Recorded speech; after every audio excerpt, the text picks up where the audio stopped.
Om Shanti, everyone. Welcome to the next normal. I'm your host, Sister Jenna. How are you doing? I had such a powerful experience this morning. You know, many of the students in the Brahma Kumaris teaching, we get up at 3:30, 4 o'clock in the mornings. Don't exclaim. Actually, you're supposed to get up at the crack of dawn, not get up at 10 or 11 o'clock, but you're supposed to get up at the crack of dawn. What did we do without electricity? We got up early. Anyway, we call it Amrit Vela. It's the early morning hours of nectar, where you get to have an insight at the deeper part of you, what is happening in the resources of your mind, of your soul, of your deepest impressions that have been recorded throughout time. So the early morning hour becomes a means of me being really honest with what I'm seeing in me and how I can make adjustments if it's needed. So since I've been back from Europe, I've been really waking up early, and because of the time lagging, you know, it's 6 hours ahead. But I would get up really fresh at 3 or 4 in the mornings. And this morning I came downstairs and I sat in front of the picture of light of God and Brahma Baba, my teacher. But I just sat there and I was going inwards, and I saw two people. One that was carrying the weight of many lifetimes of loss, disappointment, disheartenment, shame, guilt, trauma, judgment. You know the list. The body conscious part of you, the part of you that is clinging to the stories. You're clinging to the trauma. You won't let it go. And that energy inside the soul continues to influence my present feelings and thoughts and choices that I make. But then there was another part of me that was opened and pure and vast and unlimited. And it was a connection to God's energy. It was like the God in me had no limits. The God in me had no fear. The God in me was filled with so much love. It was unlimited is the best word I could find. But I was free. And I was talking to the self and to God that we call Baba. And I was letting that soul awareness, that self, that real honest part, the truthful part of me. What would you believe at this moment? How would you see yourself? It was a completely different story. There are two energies living in you. One that is deceitful. It's an illusion. It has a lack. It's holding on. Remember the class I gave? Attachment is complicated. Love is easy. Those are the two energies living in you. And when I practice self-honesty, I find that I end up on a road or a path to my heart being clean. I don't have to be perfect. I'm going to get there though. And what is the definition of perfection? Well, that's another session. But it's when something is perfect, it gives you the fragrance of beauty. Like you just want to keep being around it. It's perfect. It sustains you. It uplifts you. That's another class. But just back to this whole conversation of being honest with the self, that it leads you to a clean heart. You don't always appreciate or value what you see when you go in. It's kind of like you come home from a long day of work and the kids just left everything all over the house. But you have to clean it up, but you're too tired. And you don't clean it up today. You didn't clean it up 5 days. You didn't clean it up 2 weeks later. And after a while you give up and you just let the house stay a mess. And you think in a messy way and you feel messy. You never feel contented. You feel like you can't take any more on board. There's such a burden of waste, and nothing is in order anymore. Dishonesty with the self creates that habit. Dishonesty with the self says, I don't have the courage to see myself, but I can look at others. Oh, did you see what this one did? Did you hear what she did? I can't believe he just did that. Dishonesty. A dishonest person gossips a lot and focuses way too much time and attention on other people instead of themselves. And so the heart doesn't become clean for them first, nor will it be clean for you. This is a truth-telling session on the next normal, speaking from experience of the past. What do you want? To be free or to be in a bondage? How long do you want to keep blaming people for the condition of your life and the way things have turned out? People won't always do right by you, but an honest person will not allow themselves to be stuck in that. Self-honesty will liberate you. Self-honesty will make you fearless. Self-honesty will give you the courage to do what is right even if everyone thinks you're wrong. Self-honesty will lead you to love, compassion, wisdom, understanding, and a clean heart. It's very rare you find people that actually carry this vibration of a cleanliness of heart, a cleanliness of spirit, like they don't really want anything from you. They're willing to give and offer whatever they can. And there are times that I've been in a conjuncture of my motives. Oh, because this, then I should do this. And when I catch myself, I'll tell the team, guys, my motives are mixed. Can you help me? I need to make a decision. I do it a lot. Very few people are like that, especially in leadership roles. They don't want you to maybe disrespect them, or maybe they think that their form of emanating in front of you an image or a way of being, deceiving you, that you are stronger than they are. Many people will not show up and really be truthful with you because they're not very truthful with themselves. But can you imagine when you are in leadership and you'll turn to your team and say, my motives are mixed. Can I get some help here? What do you think I should do? Can you imagine presidents of countries speaking to us like that on the news?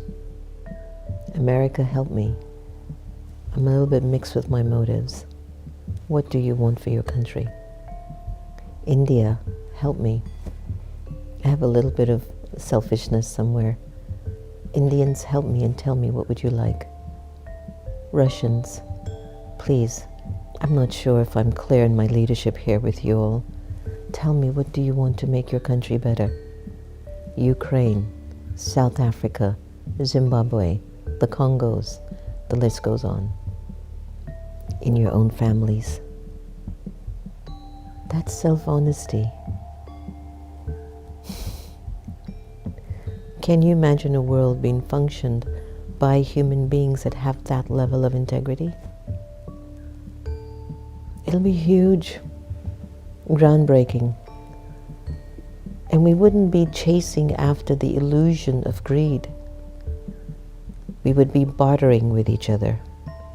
Because we're honest with ourselves, then we can trust others, and then the sharing of our assets and our resources is a sharing that's coming from our self-worth and self-respect, which is from self-honesty, which leads to a clean heart. But because we're in such an interesting time and we're trying to survive, We do take some shortcuts, but don't forget the long haul. You might have to take a little shortcut, but don't get addicted to shortcuts and deplete your honesty with yourself. Is it making any sense to you? Think about it. There are two energies living inside of you. One that's governed by God's light and truth, the one that would make something impossible possible. There's another part of you blames the whole world for everything. It blames the sun for shining. It's too hot. It blames the moon for not being bright enough. And because of those thought vibration, it creates a lot of insecurity and illness that you really start to have a conversation in your head. I'm not honest with myself.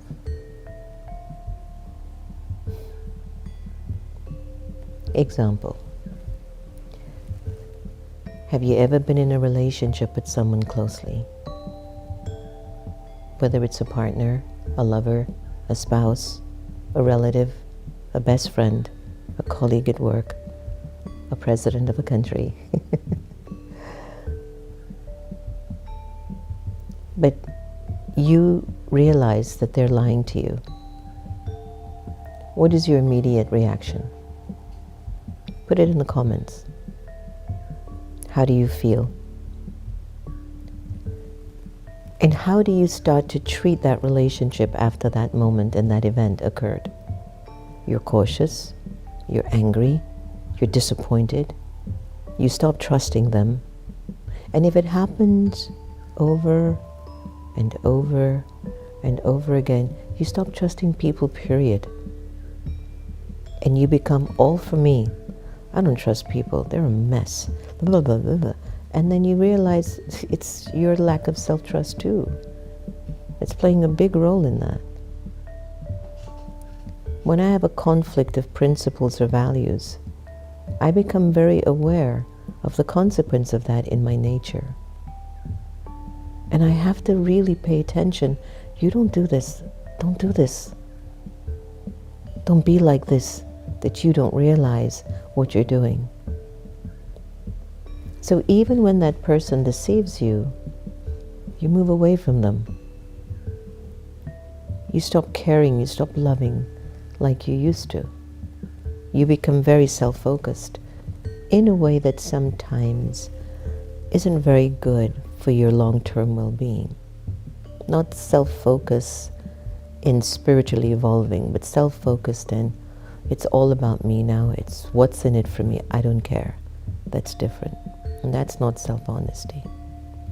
And it will make you deceitful somewhere down the line. But just remember that feeling. This is how you feel inside yourself when you're not honest with you. With the thoughts that you have. With the choices that you make when no one's watching you. If you really want to know who you are, observe yourself when no one's around. Observe the way you walk, talk, eat, move, make decisions. What are the things that you watch on your phone, on the TV? Who do you reach out to? Who do you talk to? How do you spend your time? Is it in an honest way? Is it with building your energy, your vibration? Or is it allowing the dishonesty with the self to make your heart so corrupt you don't even know you've become corrupt? Attachment, remember that. I get attached to falling. I get attached to becoming less of who I am. I remember the period, and I've been through a few, I won't say a lot, and I would honestly tell you, before Sister Gita, Mom, passed away, I would say for maybe 6 months to a year, it was a period of like something inside where I just don't want to try that much about me anymore. I just don't want to keep having to do so much to keep me up. And I could feel the shift. And I can feel how my energy was waning. And I would watch it like, look at that. You know, either your glow goes, your smile goes, your laughter goes, and no one is telling you. And you have to be honest with yourself. Look what you're doing.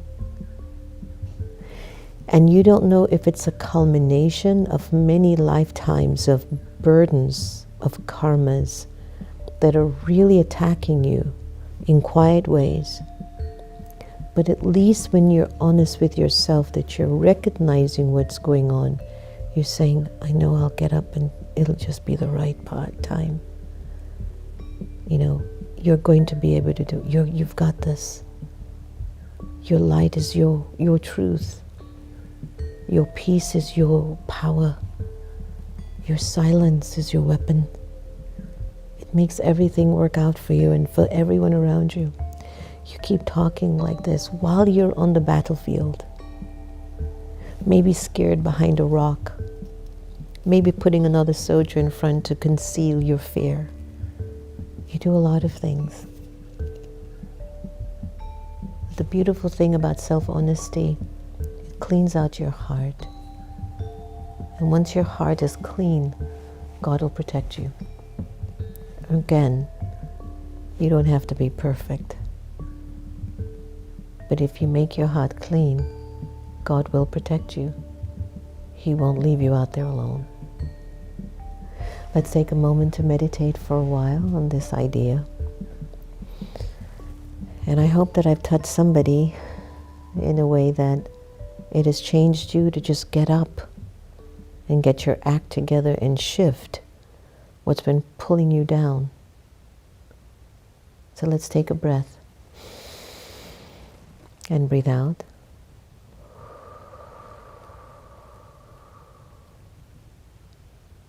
Breathe in again. Breathe out.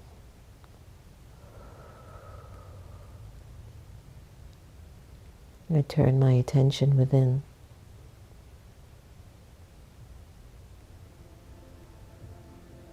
And I ask myself, what do you see?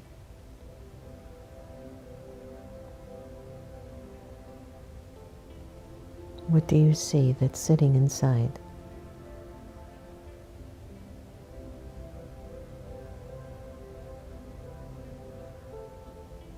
People, places, events, desires, expectations, perhaps.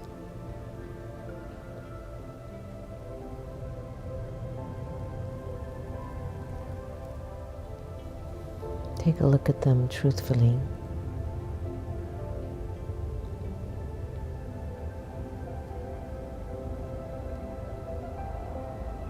And see if they're important enough to keep or to release.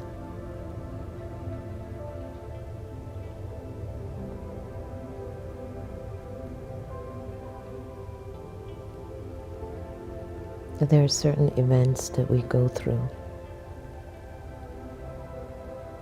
They were disappointing, maybe even traumatic. Or maybe it was a sense of great loss.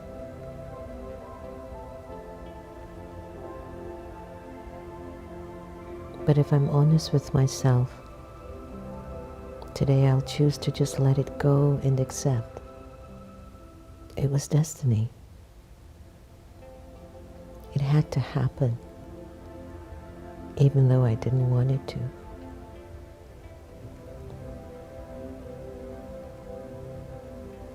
And there must have been something beneficial that occurred as a result of that situation or circumstance or relationship.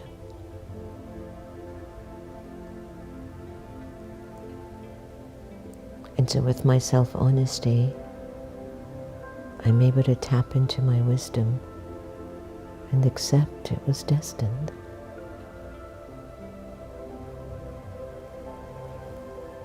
And there is benefit in it.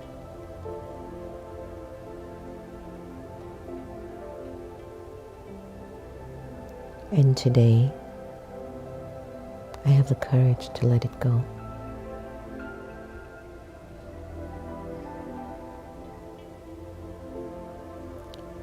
Letting go means I won't think about it anymore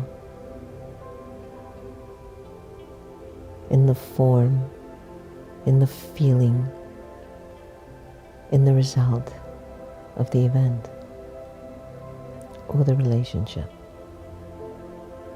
I must set it free.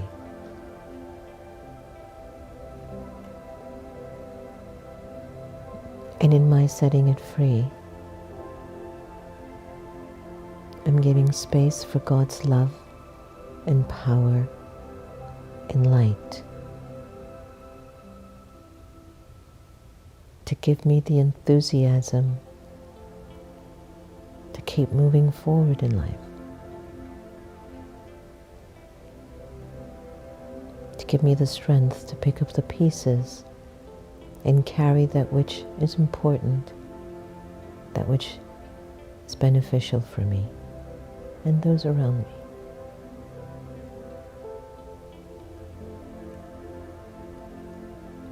My honesty with myself, it's my path to the cleanliness of my heart.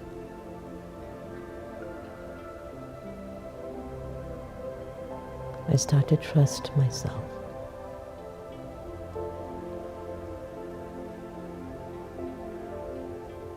And because I have self-trust, I trust others, even if they're not honest with me. My self-trust becomes a protection. It is a shield that guides me to victory.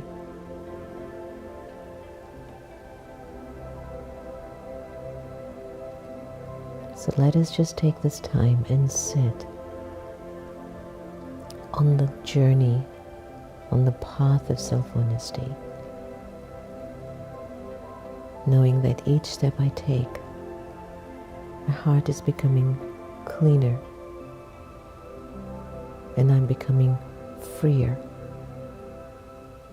and I live a life of trust and love and peace.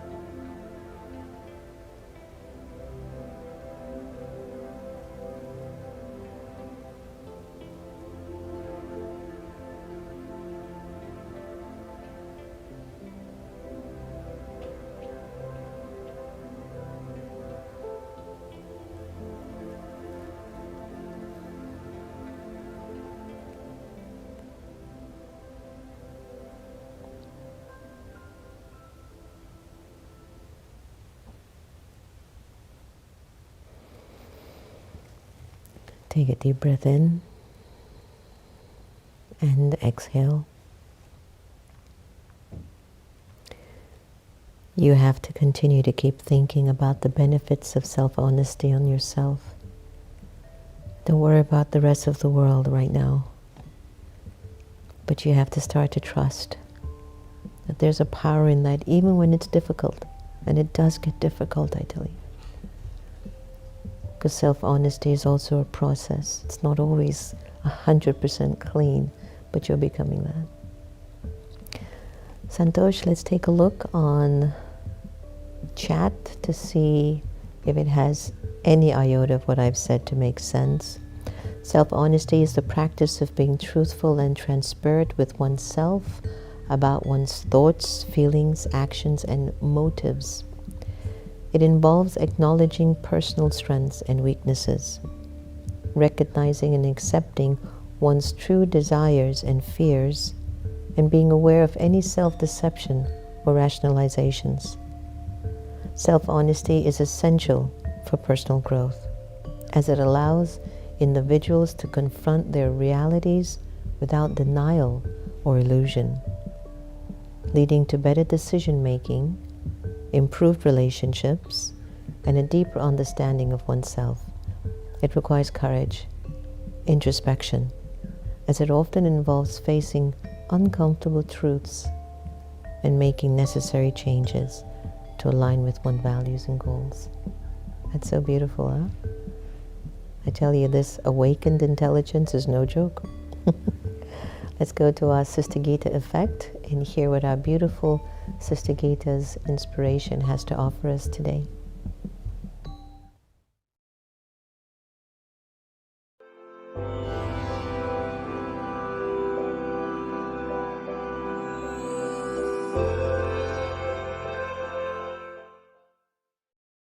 Value wisdom. To be prepared for the test of life is to be wise. Let's contemplate on that. We usually prepare for the test of life only after being faced with the test itself. Then, although we try hard, we are unable to make full preparations, and we therefore find it difficult to experience progress. To anticipate and be well prepared beforehand is to use your inner resources well. Let's apply it. In order to move forward constantly, I need to be prepared well in advance. I can only do this when I keep learning from all my past experiences. With this inner preparation, I can face all life's tests. I have all the weapons I need to deal with the present situation. How wonderful. This is wisdom. Thank you. Om Shanti.